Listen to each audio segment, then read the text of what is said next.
출애굽기 강의 135번째 찬송가 550장 찬양함으로 시작하겠습니다.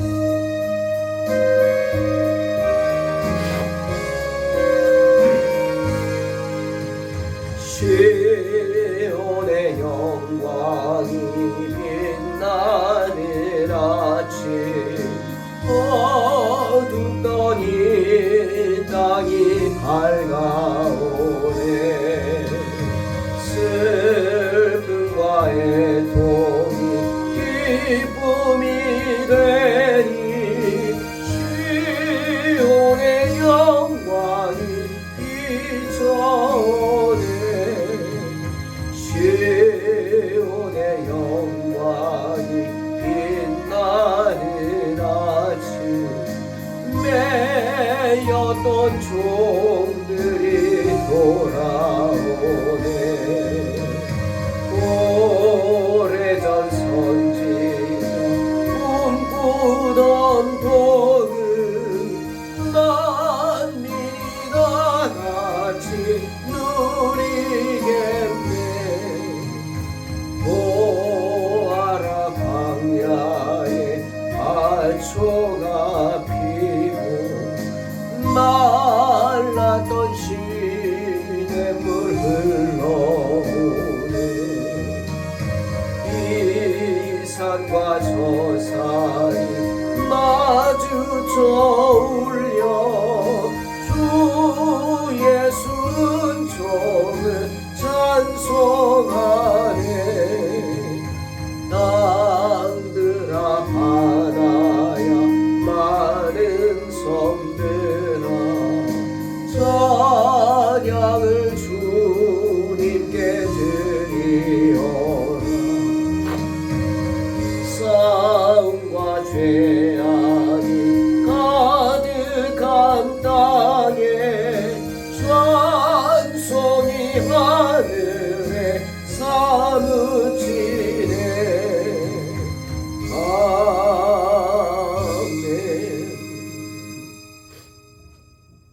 출애굽기 38장 1절로 8절입니다.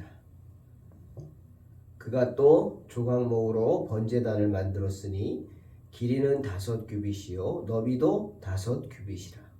네모가 반듯하고 높이는 3규빗이며 그 네 모퉁이 위에 그 뿔을 만들되 그 뿔을 제단과 연결하게 하고 제단을 놋으로 쌌으며 제단의 모든 기구 곧 통과 부삽과 대야와 고기 갈고리와 불 옮기는 그릇을 다 놋으로 만들고 제단을 위하여 놋 그물을 만들어 제단 주위 가장자리 아래에 두되 제단 절반에 오르게 하고 그 놋 그물 네 모퉁이에 채를 꿰 고리 넷을 부어 만들었으며 채를 조각목으로 만들어 놋으로 싸고 제단 양쪽 고리에 그 채를 꿰어 매게 하였으며 제단은 널판으로 속이 비게 만들었더라. 그가 놋으로 물두멍을 만들고 그 받침도 놋으로 하였으니 곧 회막문에서 수종드는 여인들의 거울로 만들었더라. 아멘. 오늘은 성막뜰에 있는 번제단에 대한 이야기입니다.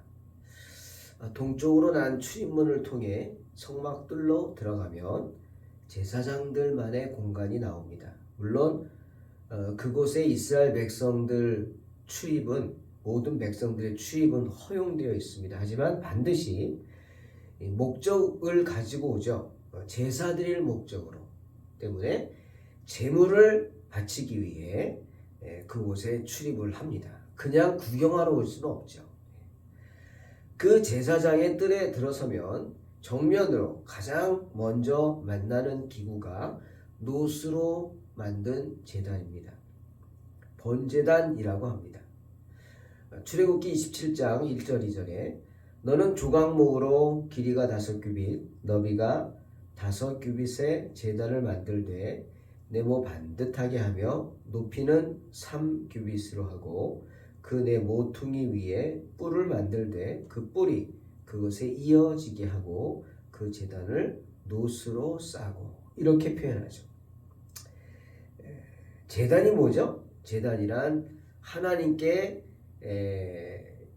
제사를 드리기 위해서 어떤 그 잡은 제물들을 올려놓는 곳입니다. 드리는 곳입니다. 제단. 근데 이 번제단이란 번제하는 단입니다. 즉 태우는 거죠. 제물을 불러 태워서 제사를 드리는 단이 번제단입니다.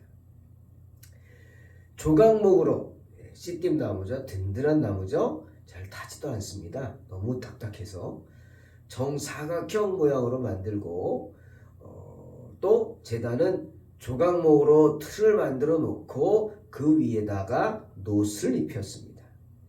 그래서 번제단을 놋제단이라고 말합니다.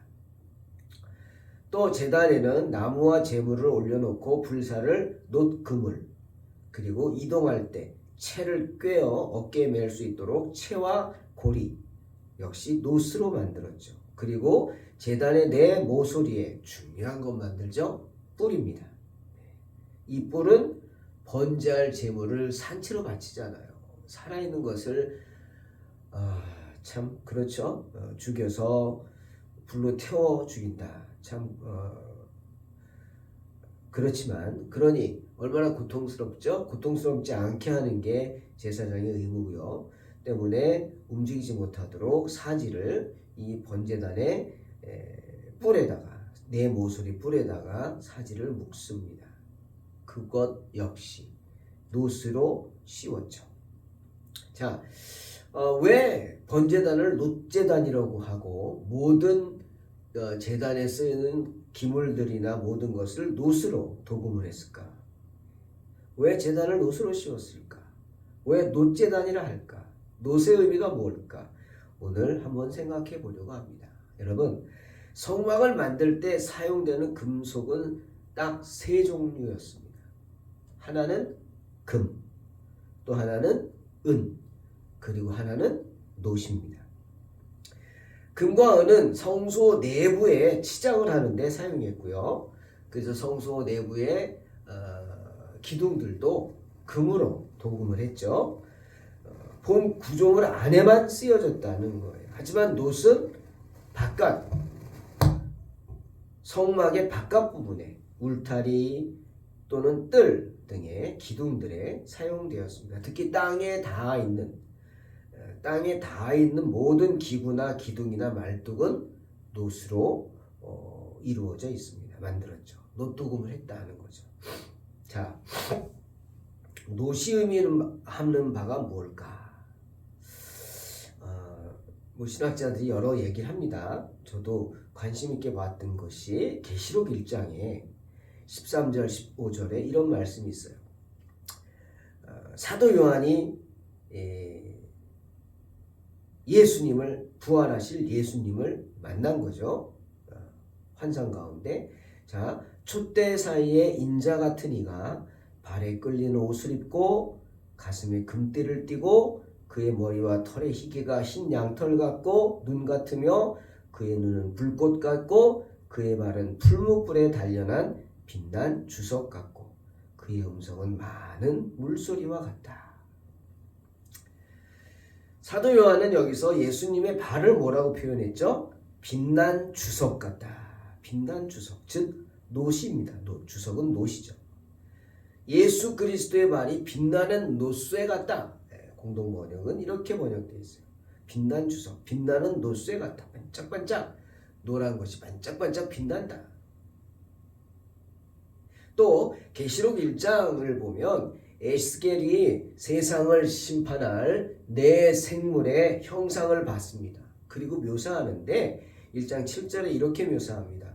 그들의 다리는 곧은 다리요 그들의 발바닥은 송아지 발바닥 같고 광낸 구리같이 빛나며. 광낸 구리같이 빛난다. 킹 제임스 버전은 이렇게 번역했죠. 그들은 광택나는 놋쇠의 색깔처럼 번쩍이더라. 놋쇠입니다. 놋입니다. 역시. 즉 세상을 심판할 생물들의 발이 놋쇠 같다라고 합니다. 때문에 많은 신학자들은 이 놋에 대해서 의미를 부여합니다. 어떻게? 놋은 심판을 상징한다.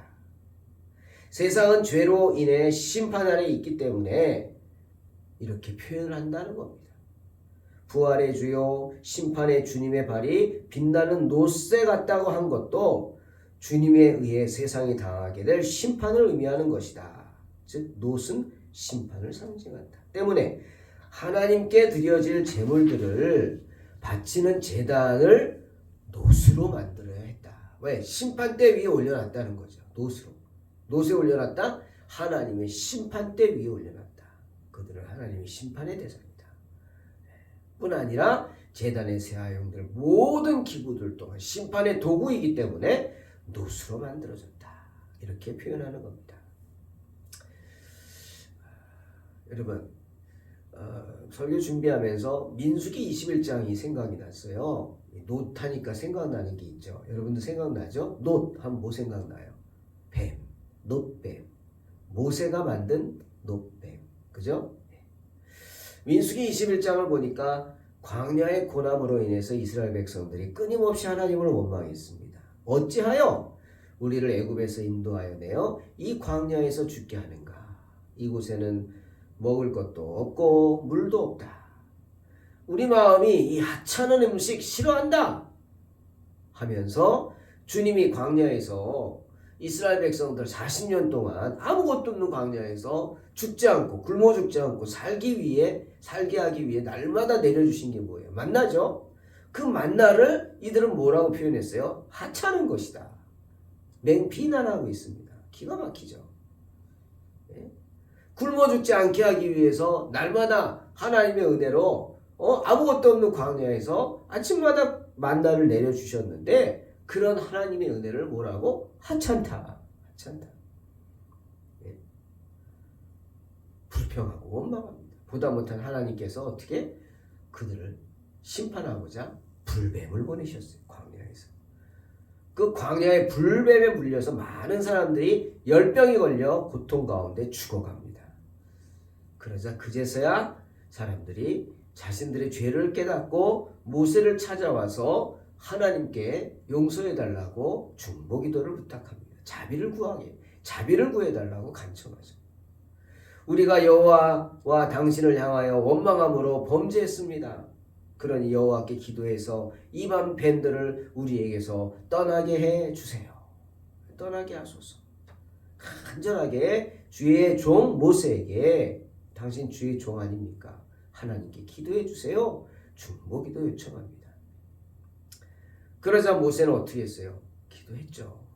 아무리 그들이 죄인이라도 주의 종은 기도해야죠. 기도했습니다. 그런 모세의 기도를 들으시고 하나님이 모세를 불러서 치료책을 말씀해 주십니다.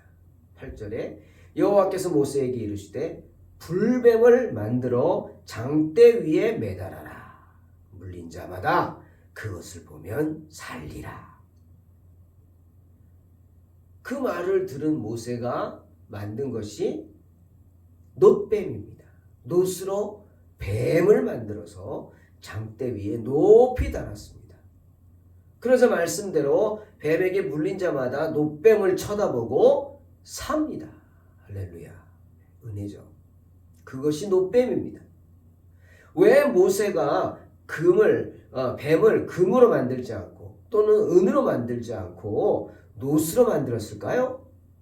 모세도 안 거예요. 놋이 뭐예요? 주의 심판을 상징한다는 것을 알았습니다.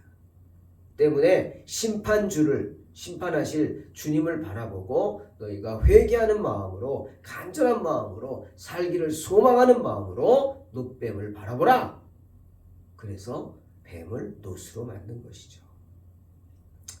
때문에 주님이 요한복음 3장에서 이렇게 말씀하시죠. 모세가 광야에서 뱀을 든 것 같이 인자도 들려야 하리니 이는 그를 믿는 자마다 영생을 얻게 하려 하심이니라. 사랑하는 성도 여러분, 놋뱀을 바라보면 삽니다. 불뱀에게 물려 죽어가던 사람도 많은 죄를 짓고 불평하고 원망하여 하나님의 심판으로 죽어가던 사람도 그 말씀에 순종해서 밖으로 나와서 걸어 나오든 뛰어 나오든 아니면 기어 나오든 그것도 안 되면 들려 나오든 밖으로 나와서 놋뱀을 쳐다보면 삽니다. 그리고 놋뱀을 쳐다보고 살았습니다. 하지만 놋으로 만든 뱀 쳐다본다고 내가 살겠냐? 말도 안 돼. 의심하면서 밖으로 나오지 않은 사람. 나는 밖에 나갈 힘이 없어. 안 돼. 포기한 사람들은, 그래서 바라보지 못한 사람들은 죽었습니다.